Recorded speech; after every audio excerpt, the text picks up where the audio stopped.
प्रेम. मला कधी कोणावरती प्रेमच झालं नाही.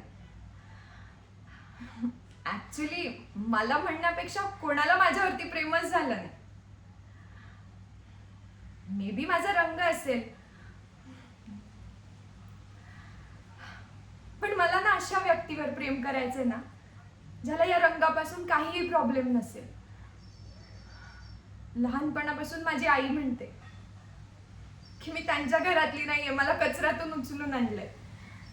तर माझा रंग सावळा आहे आणि घरात बाकी सगळे गोरेपान.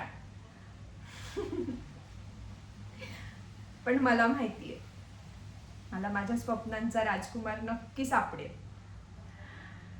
त्याचं ना माझ्यावरती खूप प्रेम असेल. त्याला फक्त मीच आवडेल. आणि एकदा का तो आयुष्यात आला ना की मी जगाला दाखवून देईन का प्रेम हे रंगावर होत नसतं, माणसावर होतं, मनावर होतं.